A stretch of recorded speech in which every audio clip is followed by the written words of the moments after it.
Good morning everyone, আমি দিয়া। আমার একটি নতুন ব্লগ ভিডিওতে তোমাদের সবাইকে জানাই অনেক অনেক স্বাগত। আজকে সকালটা আমার শুরু হচ্ছে 1 কাপ দুধ চা, তার সাথে 2টো বিস্কুট দিয়ে।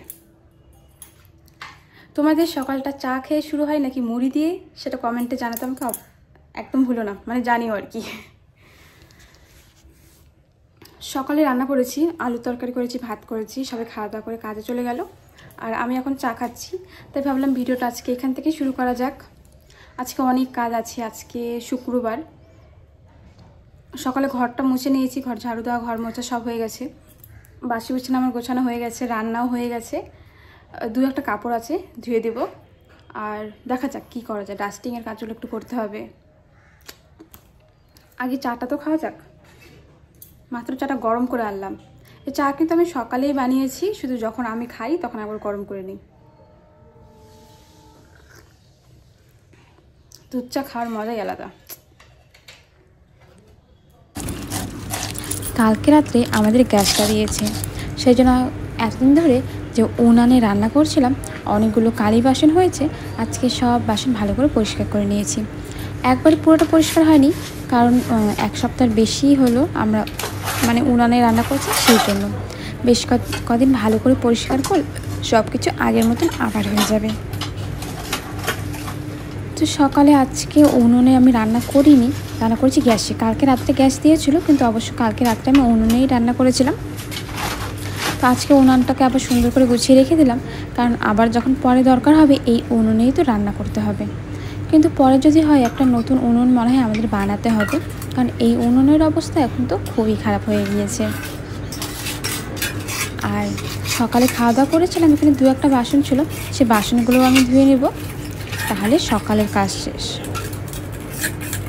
আজকে আমার একদমই কাজ করতে ইচ্ছে করছিল না দেখে সকাল থেকে কোনো কাজই করিনি, ওই রান্না বাড়িটা ছাড়া। বাসনগুলো ধোয়ার পর দেখলাম কিছু লঙ্কা ছিল, যেগুলোর বোটাগুলো ছাড়ানো হয়নি। আর লঙ্কার বোটাগুলো যদি ছাড়িয়ে রাখি না, লঙ্কাগুলো অনেক দিন পর্যন্ত ভালো থাকে, নাহলে একসাথে থাকতে থাকতে পচে যায়। সেই জন্য আমি এখন লঙ্কার বোটাগুলো ছাড়িয়ে রেখে দিলাম।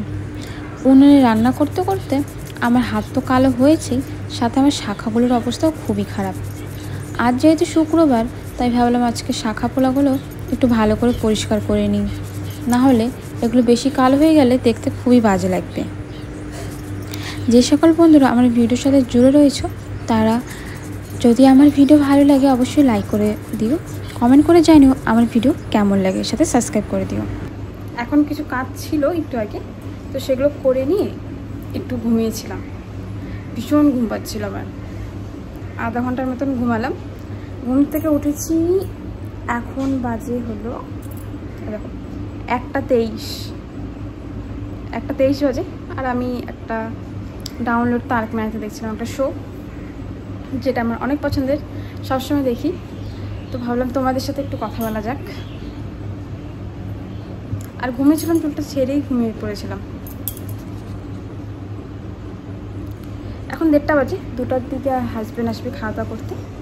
আজকে সকালে আলু তরকারি বানিয়েছি, সকালে খাওয়া দাওয়া করেছি, যখন চা খেয়েছিলাম তার একটু পরে ভাত খেয়ে নিয়েছিলাম। তারপর বাসনগুলো ধুয়ে নিয়ে এখন ঘুম থেকে উঠে খালি বসে আছি। 2 বোতল জল ভরবো খাওয়ার জন্য, দুপুরে খাওয়ার জন্য, আমাদের দুজনের জন্য। আর ভাতটা বাড়বো, হাতটা ব্যথা হয়ে গেলো এবার ধরতে ধরতে। আর কালকে রাতে যেহেতু গ্যাস আনা হয়েছে, এখন আর রান্না করার সমস্যা নেই। হাতের নখগুলো দেখো এখনও পর্যন্ত কালো কালো হয়ে আছে।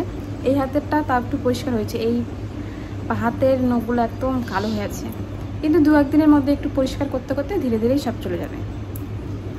উনানে রান্না করলে হয় কি, উনানে রান্নার টেস্ট হয় অবশ্যই, এটা আমি মানি, কিন্তু হাতের নখ, পায়ের নখ, পুরো শরীর মুখ টুক কালো হয়ে যায়, এই জন্য আমার ভালো লাগে না। যাই হোক, এখন তো গ্যাসে চলে আসছে, গ্যাসের মধ্যেই রান্না করবো। আজকে সকালেও গ্যাসেই রান্না করেছিলাম, আর রাতে নিয়ে আর কোনো টেনশন নেই, গ্যাসেই রান্না করা যাবে। কার কার উনুনে রান্না ভালো লাগে, কার কার গ্যাসে রান্না ভালো লাগে, সেটা আমাকে কমেন্টে অবশ্যই জানিও।